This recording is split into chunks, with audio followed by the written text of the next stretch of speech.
Love never fails. So if it fails, it wasn't love.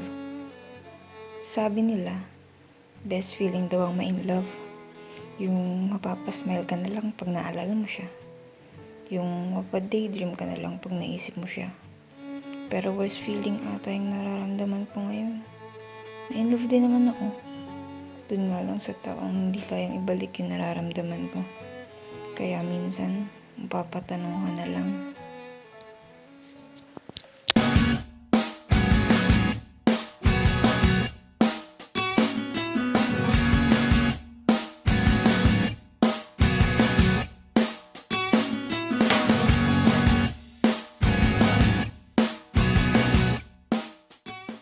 Wala ka ba sa forever?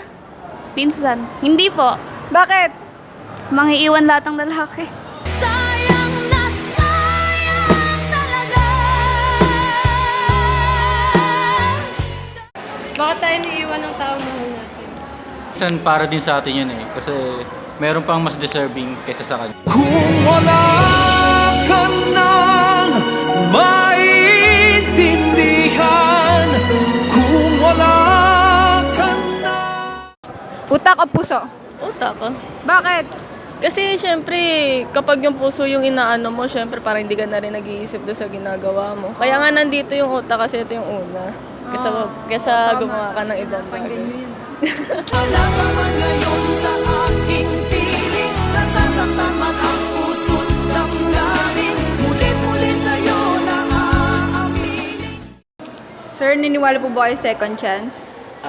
Naniniwala ako sa pangalawang pagkakataon dahil o yung pangalawang chance dahil ang mga tao kapag hindi mo binigyan ng pagkakataon ay baka katulad nila ng mga estudyante kapag bumagsak, binibigyan pa rin natin sila ng pagkakataon, ng pangalawang pagkakataon para mabago yung kanilang pagkakamali sa una.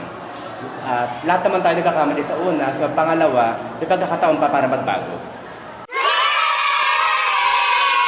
Wala ka ba sa forever? Walang forever. Bakit? Kasi masakit masaktan. Sino ang iibigin ko?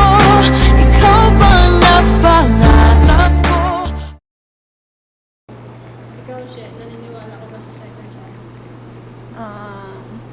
Siguro kung sa ibang bagay, naniwala ako sa second chance. Pero since love life tong topic natin, hindi. Para sa akin. Bakit hindi lang? Kasi kung mahal ka talaga ng isang tao, hindi siya gagawa ng dahilan na ikakasira niyo. Tapos pag humingi siya ng second chance, may tendency na maulit-ulit yung ginawa niya. Kaya paulit-ulit lang. Siguro may mga taong worth it lang bigyan ng second chance. Hindi lahat. Drugs, ikaw. Naniniwala ka ba sa forever? Hindi. Bakit hindi? Walang forever pero lifetime meron. Bakit hindi sa akin yun? Kung wala ka nang maintindihan, kung wala ka na.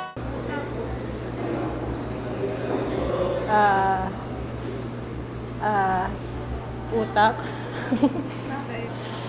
Kasi, nandito yung puso, nandito yung utak. Di ba mas sa taas yung utak kaysa sa puso?